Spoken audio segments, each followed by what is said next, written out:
আসসালামু আলাইকুম। রেসিপির ভ্রমণ চ্যানেলে আপনাদের স্বাগতম। আজকে আমি আপনাদের জন্য নিয়ে এসেছি পুঁইশাক ভাজি।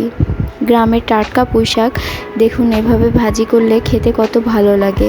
আমার রান্না যদি ভালো লাগে অবশ্যই চ্যানেল সাবস্ক্রাইব করুন এবং পাশে থাকা বেল আইকনটি টিপে দিন। পারলে লাইক, কমেন্ট, শেয়ার করে দিন। দেখুন, আমি চলে যাচ্ছি মূল রান্নায়।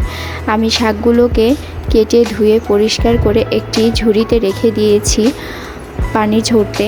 এবং দেখুন, আমি এখানে একটি ফ্রাই প্যান নিয়েছি। ফ্রাই প্যানে কিছু তেল নিয়েছি। তেল নিয়ে আমি এখানে কিছু পেঁয়াজ কুচি এবং কিছু কাঁচামরিচ কুচি দিয়েছি। আমি মূলত কোনো মশলা ছাড়াই আজকে শাকটা ভাজি করব। আপনারা এভাবে শাক ভাজি খেয়ে দেখতে পারেন, কত মজা লাগে। দেখুন, আমি এবার তেলের মধ্যে পেঁয়াজ এবং কাঁচামরিচগুলো হালকা একটু নেড়ে চেড়ে ভেজে নিচ্ছি। যখন আমার পেঁয়াজ এবং কাঁচামরিচগুলো ভাজা হয়ে যাবে, ঠিক এ পর্যায়ে আমি এখানে কিছু লবণ দিব। লবণটা আমি শাকের টেস্ট অনুযায়ী দিব।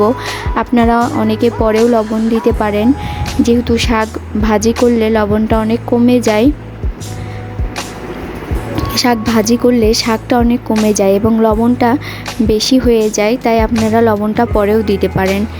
আমি এখানে সামান্য পরিমাণে লবণ দিয়েছি এবং হলুদের গুঁড়ো দিয়ে দিলাম। দেখুন, এবার আমি হলুদ এবং লবণগুলো হালকা করে একটু পেঁয়াজ এবং কাঁচামরিচের সঙ্গে নেড়ে চেড়ে আরেকটু ভেজে নেব।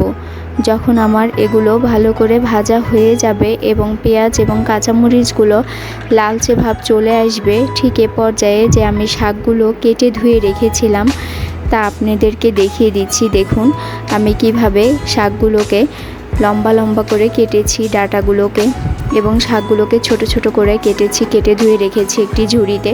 এবার আমি এগুলো দিয়ে দিচ্ছি এর মধ্যে। শাকগুলো দিয়ে মূলত আমি এখানে পানি দিব না, ফ্রাই প্যানের ঢাকনা দিয়ে ঢেকে দিব এবং জালটা আমি মিডিয়াম আঁচে দিব যতক্ষণ না পর্যন্ত আমার শাকগুলো হয়ে আসে। দেখুন, আমি ঢাকনা দিয়ে ঢেকে দিলে কিছু পানি বের হবে শাক থেকে এবং এই পানিতে মূলত ডাঁটাগুলো সেদ্ধ হয়ে আসবে।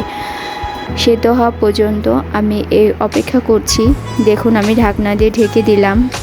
আমি ঢাকনা এবার তুলে কিছুক্ষণ পরে আপনাদেরকে দেখিয়ে দিচ্ছি যে আমার শাকগুলো দেখুন কমে এসেছে। এবার আমি নেড়ে চেড়ে মশলাগুলোর সঙ্গে শাকগুলো ভালো করে মিশিয়ে নিচ্ছি।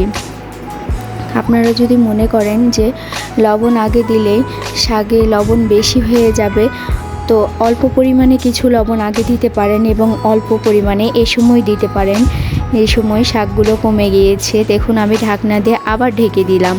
আমার পানিটা শুকিয়ে এসেছে এবং শাকগুলো দেখুন হয়ে এসেছে, নিচে তেলগুলো ভেসে উঠেছে। এবার আমি নেড়ে চেড়ে আপনাদেরকে দেখিয়ে দিচ্ছি। দেখুন, আমার শাকগুলো নিচে একটুকুও লাগেনি এবং সুন্দরভাবে হয়ে গিয়েছে, কোনো পানিও নেই।